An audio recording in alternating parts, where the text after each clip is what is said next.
A um sinal do Dr. Roberto, todos sentaram-se. O enorme salão não apresentava nada que despertasse a princípio a atenção de Camilo Cândido Botelho.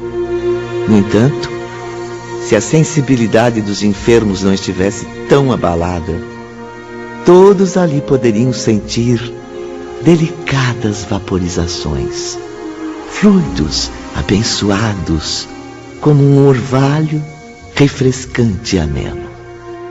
Perto do tablado que ficava à nossa frente, notava-se um aparelho semelhante aos das enfermarias, embora houvesse algumas diferenças. Jovens hindus ajustavam o visor, enquanto o irmão Teócrito tomava lugar na cátedra, acompanhado por outros 2 rapazes. Boa tarde, meus irmãos. Antes de tudo, gostaria de apresentar-lhes os instrutores que irão orientá-los e a quem deverão o máximo respeito. Ora, mas não são Romeu e Alceste, os prestativos hindus que nos receberam quando chegamos ao hospital? Fale baixo, Camilo. Irmão Teócrito está nos observando.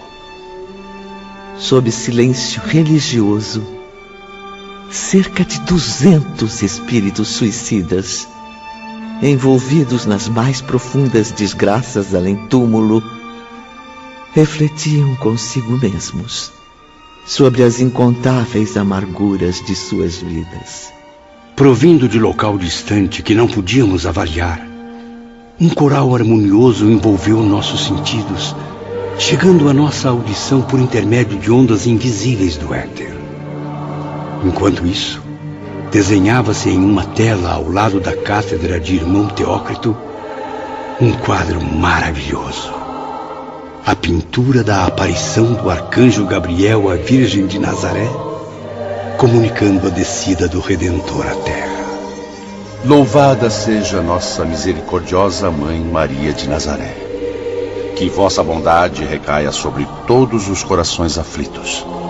Aqui estão alguns de vossos inúmeros filhos reunidos pela primeira vez para vos pedirem auxílio.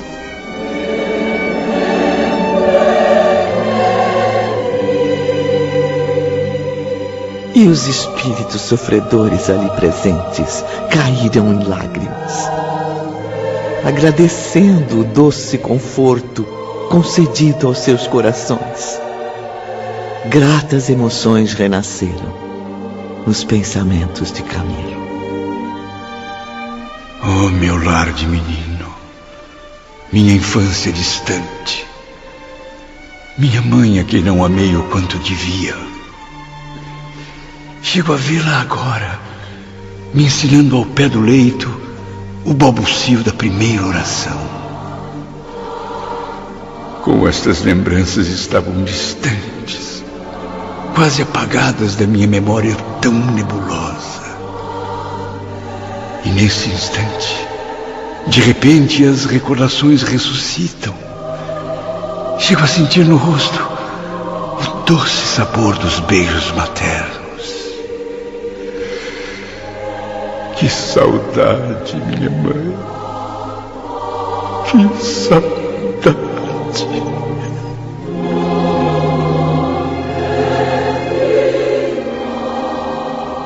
Como sabem, o tratamento a que se submetem a partir de agora é bastante complexo. Nós o chamamos de doutrinação terapêutica moral e terá ação decisiva na urgente reeducação de suas almas. Nesta primeira aula, serão submetidos a operações delicadas em seu senso íntimo. O objetivo? Remover suas incertezas quanto ao estado espiritual em que se encontram, deixando que a luz da verdade se evidencie. Romeu e Alceste têm mais detalhes sobre as experiências que os irmãos irão vivenciar. Sabemos, meus amigos, que as atrações terrenas, para a maioria, ainda são motivo de confusões aterrorizantes. Mas tenham fé. Logo ficarão convencidos de sua qualidade de espíritos separados do envoltório carnal. Não fiquem aflitos. Tudo irá se desenrolar naturalmente, pois os próprios senhores serão os exemplos vivos usados nas operações. Muito bem, Alceste. E quem será o primeiro a subir ao tribunal? Belarmino de Queiroz de Souza. Queira acompanhar-me, por favor. O nobre intelectual materialista levantou-se apreensivo. Colocaram o ex-professor diante de um aparelho luminoso e bem próximo ao irmão Teócrito, que neste evento assumia o papel de presidente de honra. Em seguida, Alceste colocou uma pequena coroa na cabeça de Belarmino, que foi ligada a delicados fios cintilantes. Convém agora voltar a alguns anos passados de sua vida, Belarmino. Coordene as lembranças com exatidão, na sequência dos fatos, partindo do momento exato em que cometeu o suicídio. Belarmino obedeceu passivamente e passou a recordar. Os sofrimentos provocados pela tuberculose, as lutas comigo mesmo diante da ideia de tirar a própria vida, a tristeza inconsolável, a agonia que invadiu minha mente em conflito entre o desejo de viver, o medo da doença e a urgência do suicídio. Não, eu não posso passar por isso novamente. Não. Meus pulsos! O que fiz com meus pulsos?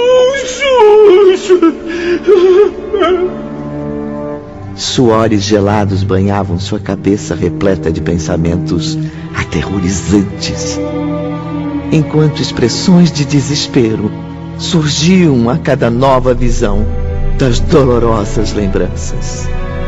Entretanto, Ivone, o que mais me surpreendeu foi que na tela fosforescente a qual Belarmino estava ligado, foram se reproduzindo as cenas evocadas por ele. Todos, inclusive o próprio, puderam presenciar o drama que precedeu sua morte, as lamentáveis imagens de seu ato desesperado e as torturantes situações que viveu no além-túmulo. Acabamos de assistir a mais uma triste odisseia. É o espírito, meus amigos, expulso da existência carnal sob sua própria responsabilidade, a reviver todos os passos que o levaram à perdição do suicídio. No caso de Belarmino, suas convicções materialistas tornavam o sofrimento ainda pior. Creio em Deus que, a partir de hoje, sua filosofia irá sofrer um forte impacto.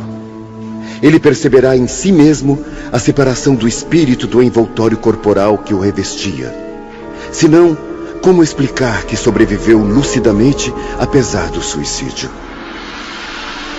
Enquanto ouvia as explicações de Alceste, Camilo observou o fato de todos ainda estarem presos a espécies de cabos elétricos pendentes do espaço.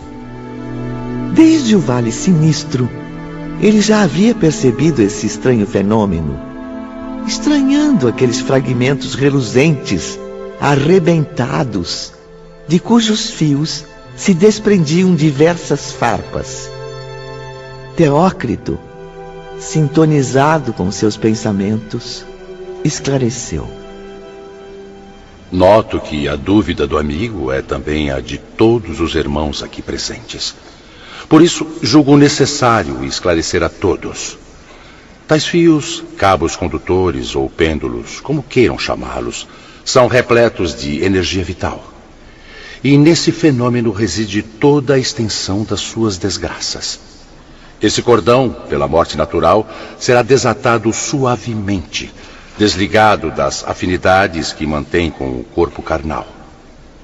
A abençoada tarefa é cuidadosamente executada pelos obreiros da vinha do Senhor, cuja missão sagrada é prestar assistência aos agonizantes. Porém, pelo suicídio, o cordão é violentamente despedaçado, e o que é pior, quando suas fontes vitais ainda mais o fortaleciam, cheias de vigor para uma existência às vezes longa. Assim, A atração necessária a uma vida com equilíbrio é rompida brutalmente, gerando graves desarmonias. E o que devo fazer, nobre mestre, para recuperar o equilíbrio, revigorar minha fonte de energia? Será indispensável voltar a animar outro corpo carnal, pois, enquanto não o fizer, será criatura em discordância com as leis que regem o universo. E seu progresso estará seriamente comprometido. Neste instante, Belarmino voltou a se debater, vítima de choro e convulsões, revivendo as duras aflições que o atingiram. Socorro! Estou morrendo! Ajudem-me! Quanto sangue, minha mãe! Socorro! Tenha calma, meu irmão. Estamos aqui para ajudá-lo. Esqueça. Esqueça o passado. Adormeça. Isso.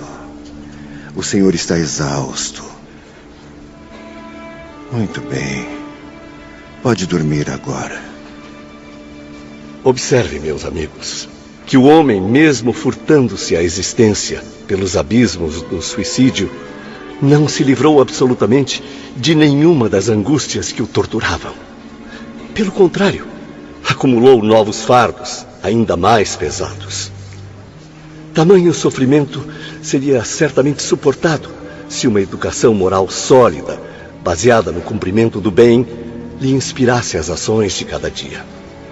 E o ser humano só não tem adquirido essa educação orientadora porque não quer. Afinal, sobram boas instruções e ensinamentos em torno de seus passos durante toda a sua existência. É a mais pura verdade, Romeu. O homem, porém, tem preferido sempre desperdiçar oportunidades caridosas proporcionadas pela divina providência. Faz uso do livre-arbítrio para envolver-se nas sombras dos vícios e desatinos. No redemoinho das tentações mundanas, jamais ocorre ao homem esforçar-se para iluminar a si mesmo. Muito menos buscar a reeducação moral, mental e espiritual. Ele nem mesmo compreende que possui uma alma dotada dos embriões divinos, sementes cujo desenvolvimento é seu dever conduzir e aprimorar, por intermédio do glorioso trabalho de ascensão para Deus, para a vida imortal. Sim, irmão Teócrito. O ser humano, infelizmente, ignora que é justamente no cultivo desses dons que reside o segredo para alcançar os ideais mais queridos, os sonhos mais venerados. E mais, não reconhece que, desprezando o ser divino, que é o seu próprio espírito imortal, condena-se voluntariamente à dor, entrega-se aos desvios da animalidade do crime, fazendo-se necessárias inúmeras reparações e renovações, experiências dolorosas nas provas da reencarnação.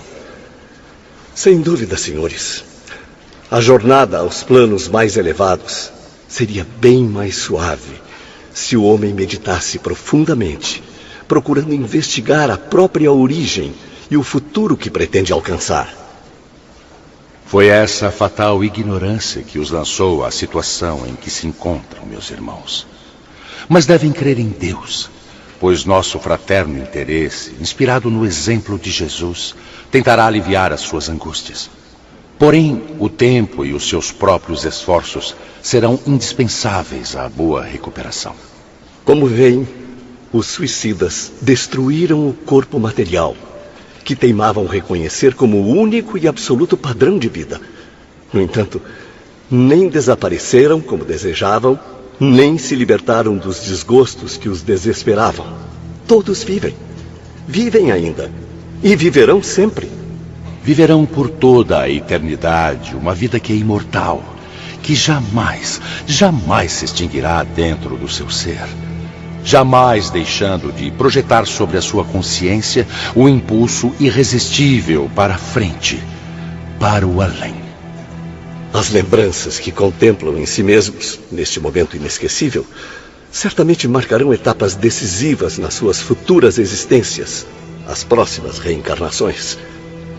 De agora em diante, desejarão aprender algo em torno de si próprios, pois a verdade é que nada conhecem sobre o ser, a vida, a dor e o destino.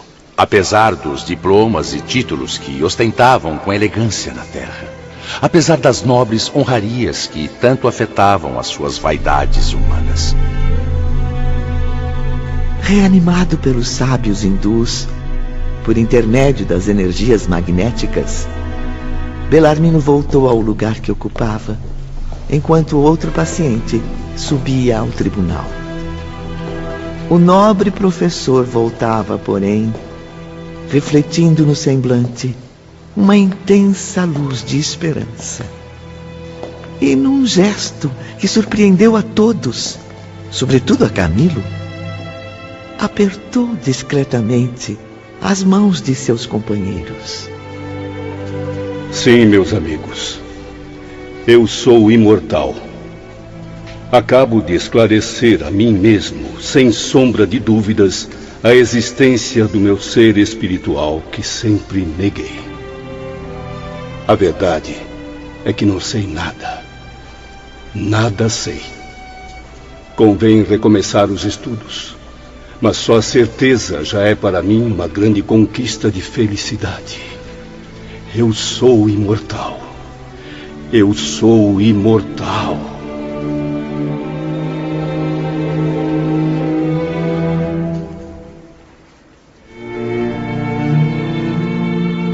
Nos dias seguintes, durante as reuniões, fomos levados a examinar os erros que destruíram nossa existência, observando o emaranhado de prejuízos morais, mentais, educativos, sociais e materiais que nos levaram a esse estado.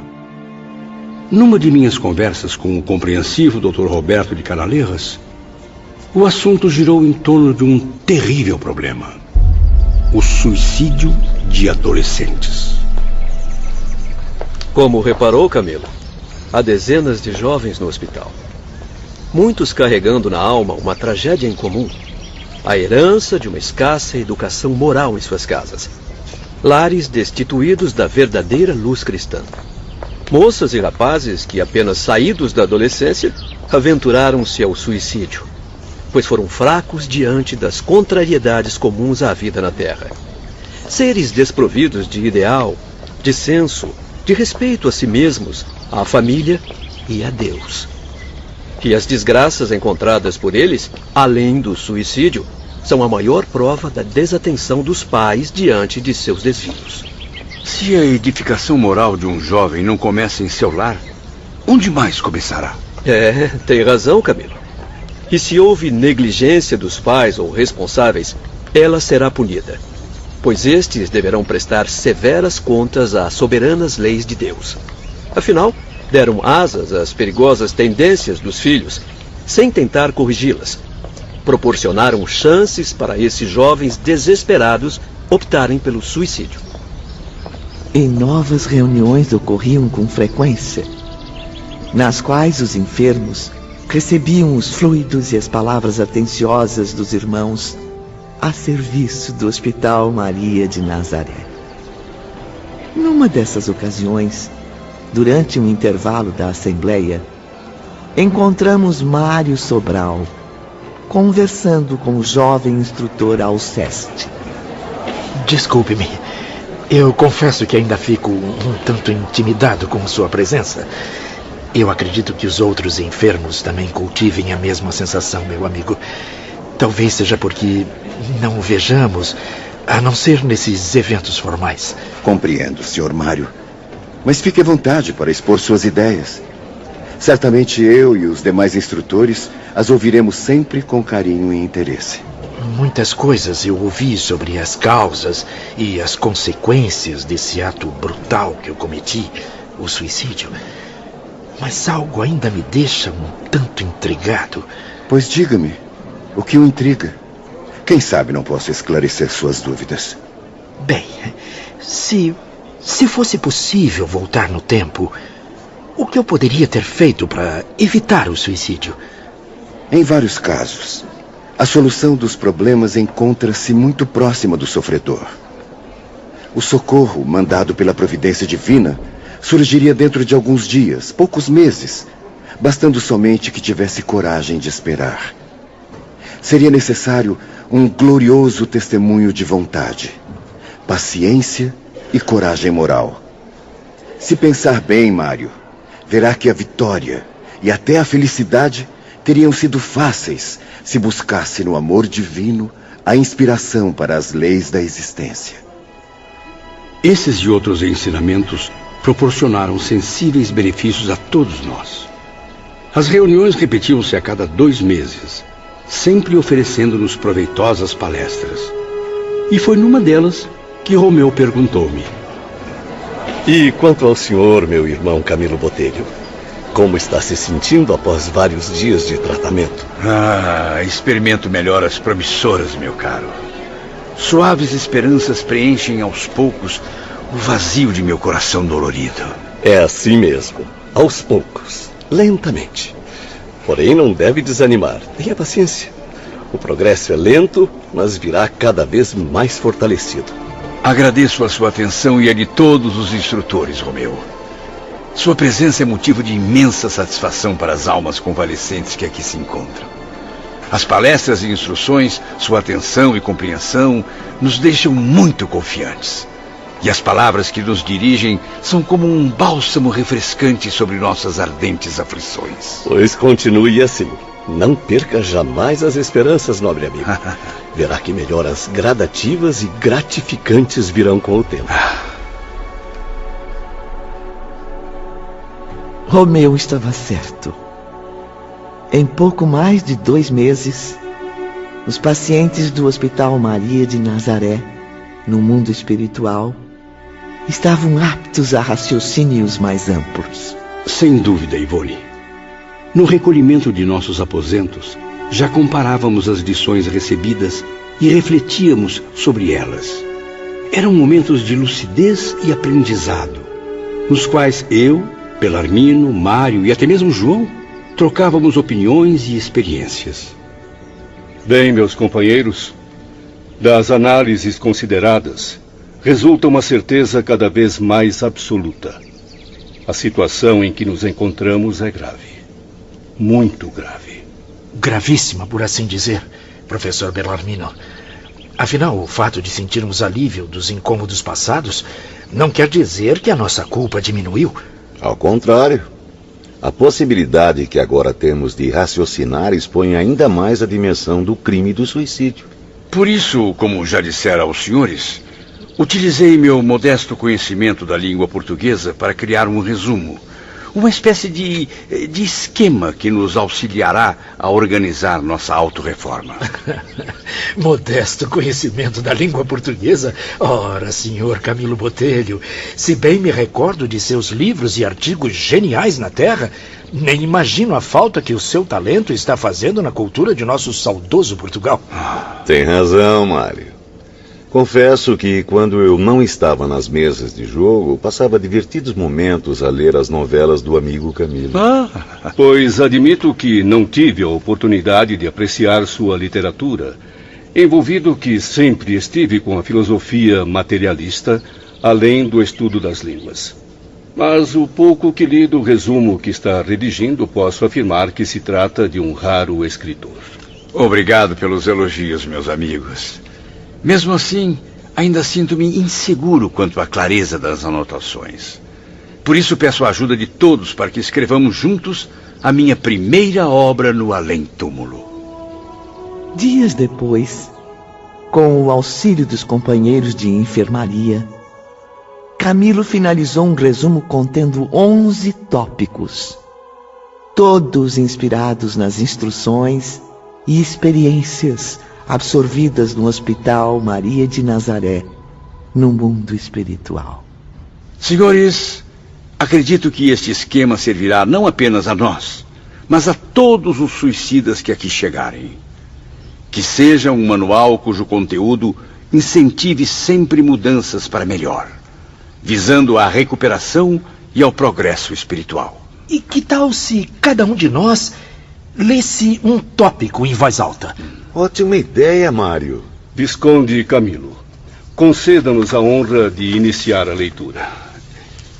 1. É o homem um composto de tríplice natureza: humana, astral e espiritual. Isto é, matéria, fluido e essência.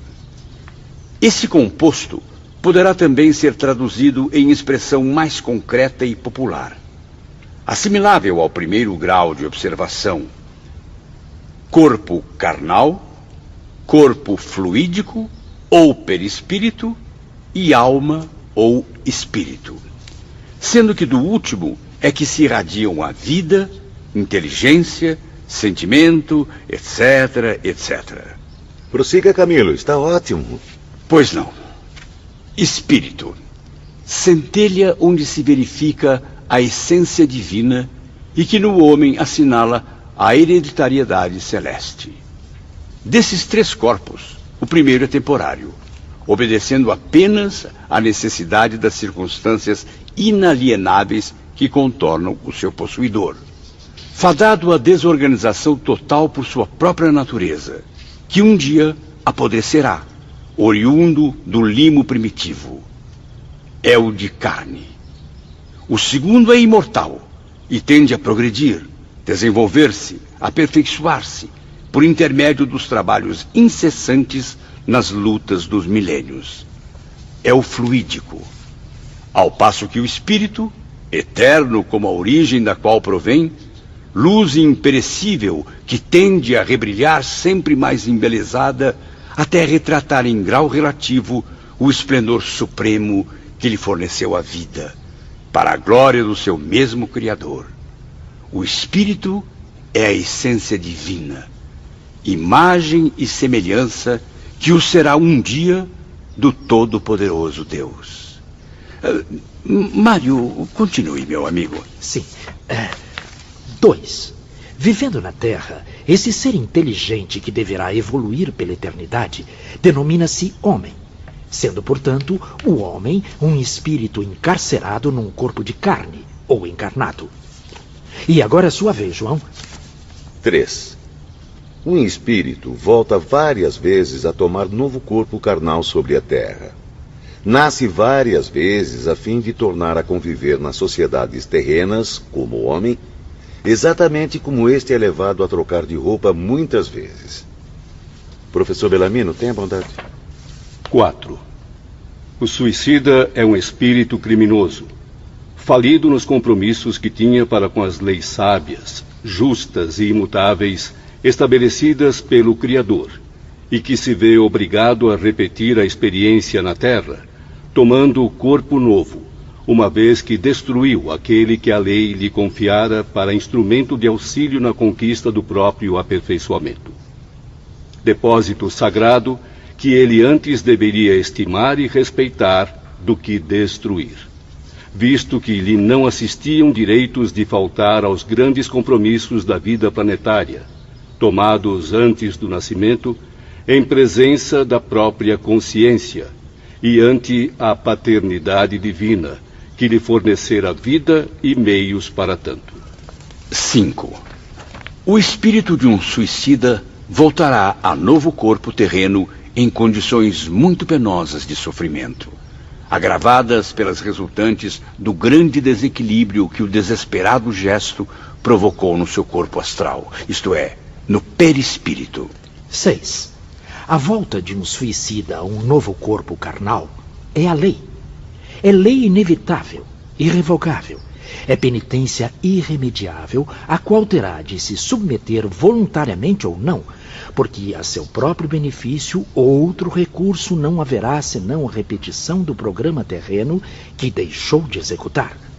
7. Sucumbido ao suicídio, o homem rejeita e destrói ensejo sagrado, facultado por lei, para a conquista de situações honrosas e dignificantes para a própria consciência, pois os sofrimentos, quando heroicamente suportados, dominados pela vontade soberana de vencer, são como esponja mágica a eliminar da consciência culposa as trevas da desonra, muitas vezes de um passado criminoso em anteriores etapas terrenas. Mas se em vez do heroísmo salvador preferir o homem à fuga aos trabalhos promissores, valendo-se de um auto-atentado que bem revelará o limo de inferioridade que lhe infelicita o caráter, retardará o momento almejado para a satisfação dos mais caros desejos, visto que jamais se poderá destruir, porque a fonte de sua vida reside em seu espírito, e este é indestrutível e eterno como o centro sagrado de que descendeu. 8. Na espiritualidade, raramente o suicida permanecerá durante muito tempo. Descerá à reencarnação rapidamente, tal seja o acúmulo das danosas consequências provocadas. Ou adiará o cumprimento daquela inalienável necessidade, caso as circunstâncias atenuantes forneçam capacidade para o ingresso em cursos de aprendizado edificante, que facilitarão as batalhas futuras em prol de sua mesma reabilitação. 9. O suicida é como que um clandestino da espiritualidade. As leis que regulam a harmonia do mundo invisível são contrariadas com sua presença em seus firmamentos antes da época determinada e legal. E tolerados são e amparados e convenientemente encaminhados, porque a excelência derramada do seio amoroso do Pai Altíssimo estabeleceu que a todos os pecadores sejam incessantemente renovadas as oportunidades de correção e reabilitação. 10. Renascendo em novo corpo carnal, remontará o suicida à programação de trabalhos e batalhas diversos aos quais imaginou erradamente poder escapar pelos atalhos do suicídio. Experimentará novamente tarefas, provações semelhantes ou absolutamente idênticas às que pretender arredar. Passará inevitavelmente pela tentação do mesmo suicídio, porque ele mesmo se colocou nessa difícil circunstância, conduzindo para a reencarnação expiatória as amargas sequências do passado culposo. A tal tentação, porém, poderá resistir, visto que na espiritualidade foi devidamente esclarecido, preparado para essa resistência. Se, contudo, vier a falir por uma segunda vez, o que será improvável, irá multiplicar a sua responsabilidade, multiplicando-se por isso mesmo, desastrosamente, as séries de sofrimentos e lutas reabilitadoras, visto que o espírito é imortal. E, número 11, o estado indefinível, de angústia inconsolável, de inquietação aflitiva e tristeza e insatisfações permanentes, as situações anormais que se decalcam e sucedem na alma, na mente e na vida de um suicida reencarnado, indescritíveis à compreensão humana e só assimiláveis por ele mesmo, somente lhe permitirão o retorno à normalidade ao findar das causas que as provocaram, após existências reparatórias, testemunhos severos onde seus valores morais serão duramente comprovados, acompanhando-se de lágrimas ininterruptas, realizações exemplares, renúncias dolorosas de que não se poderá isentar, podendo tão difícil labor dele exigir a perseverança de um século de lutas. 2 séculos, talvez mais. Tais sejam o grau dos próprios deméritos e as disposições para as lutas justas e inalienáveis. Meus amigos, tais deduções extraídas dos nobres ensinamentos que aqui recebemos não nos deixam ilusões. Ainda estou confuso em relação às minhas crenças. Acredito agora, mais do que nunca, que sou imortal. Mas ainda não tenho fé suficiente em Deus algum que possa iluminar o meu futuro. Acredito que, na nossa dolorosa realidade, o melhor a fazer é recorrermos sempre às lições contidas nestes 11 tópicos. Sim, meu caro João. Embora a resposta a tudo esteja contida num único roteiro, o qual devemos seguir sem desvios para suavizarmos as futuras dores. Um alívio cuja distância não podemos prever. Como diziam na Terra, somente o tempo nos dirá. Tenhamos fé, meus irmãos. Afinal, o roteiro é simples e muito justo. seguir as leis que havíamos infringido e observar conselhos e orientações dos nossos mentores, deixando-nos guiar ao sabor do seu supremo juízo, como ovelhas submissas e desejosas de encontrar o sagrado conforto de um abrigo.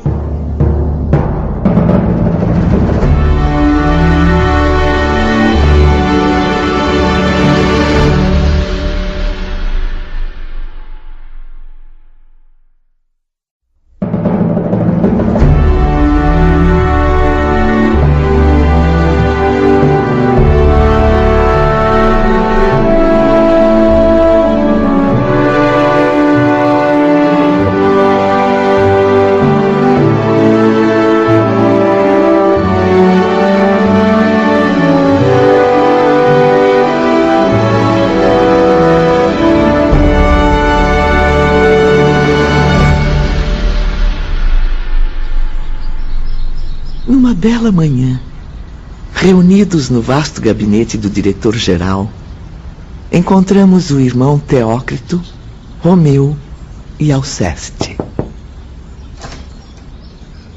Bom dia, irmão Teócrito. Bom dia, Alceste. Bom dia, Romeu. Bom dia. Soube que tem algo importante a me relatar. Senhor, mesmo com a eficiência dos nossos métodos, precisamos aperfeiçoar alguns procedimentos. No hospital, e sobretudo entre os asilados do isolamento e do manicômio, diversos enfermos ainda não evoluíram como esperávamos. É que eles não conseguiram reconhecer ainda a própria situação com a confiança necessária. Eles permanecem atordoados, semi-inconscientes, presos à inércia mental. Enfim, incapacitados para qualquer tentativa de progresso. E o que é que vocês sugerem para revertermos esse quadro? Nós precisamos despertá-los com urgência. Chocá-los com as lembranças das vibrações animalizadas a que estavam habituados, tornando-os capazes de entender algo através das vibrações humanas. Mas o que podemos fazer, Alceste? Se eles não compreendem a palavra dos mentores, continuam insensíveis, não aceitam nossas sugestões caridosas. Os cirurgiões espirituais materializam-se o máximo possível. Mesmo assim, os enfermos não os percebem, o que dificulta demais as operações. A solução deve ser rápida e eficiente. A venerada Maria de Nazaré, eterna protetora deste instituto, tem pressa em vê-los também aliviados. Assim, desejo o seu sublime coração de mãe. Irmão Teócrito, precisamos partir urgentemente para a Terra, em busca de aprendizes de ciências psíquicas. Somente eles poderão resolver os complexos problemas mentais de alguns internos sem solução na espiritualidade. Pois não percamos tempo. Nomearei agora a equipe que deverá partir para a Terra sem demora. Romeu? Sim, senhor. Encaminhe o pedido de assistência ao Departamento de Vigilância. Pois não. Momentos depois. Entre, meu caro Olivier. Como já sabe, o assunto é urgente. Sim, irmão Teócrito. Por isso mesmo já reuni o pessoal necessário à expedição. Solicitei também indicações seguras da seção de relações externas. Sim, as agremiações de estudo e experiências psíquicas devem ser sérias, em comunhão com o lema cristão da verdadeira fraternidade. Perfeitamente, irmão Teócrito. Nossa busca concentra-se agora no perímetro astral, que compreende Portugal, Espanha, Brasil, países latino-americanos e colônias portuguesas. Levantem também as fichas espirituais dos médiuns congregados a esses centros. Com licença, senhores. Trago notícias da seção de relações externas. O Brasil foi o país escolhido. Ótima escolha, meus caros. Ali concentra-se uma enorme variedade de organizações científicas. Instituições onde o senso religioso e a moral cristã consolidam o ideal de amor e fraternidade. O Brasil também possui uma falange magnífica de médiuns capacitados para a difícil tarefa. Todos registrados no fichário do nosso setor de vigilância. Está decidido. Partirão ainda hoje para a terra de Santa Cruz. Antes de partirem, porém, foi expedida uma mensagem telepática da direção-geral. O objetivo era convocar os diretores das agremiações às quais pertenciam estes médiuns. Queridos irmãos da esfera terrestre, instrutores espirituais e mentores particulares, o Instituto Maria de Nazaré solicita-lhes agora permissão e colaboração para mais um precioso serviço. Lembramos, porém, a todos que os trabalhos prestados pelos médiuns deverão ser voluntários. Nada lhes será imposto ou exigido. Ao contrário, nossos emissários irão solicitar o favor da sua colaboração sem imposições a quem quer que seja, apenas convencendo-os ao cumprimento do dever. Os mentores espirituais dos médiuns devem lhes sugerir o recolhimento ao leito mais cedo que o usual. É importante que mergulhem em suave sono magnético, permitindo amplitude de ação e lucidez espiritual. Isso facilitará o entendimento das negociações que se realizarão pela noite adentro. O Instituto Maria de Nazaré agradece a todos, lembrando que, uma vez desprendidos dos corpos físicos pelo sono, os espíritos dos médiuns deverão ser encaminhados para a sede de suas agremiações.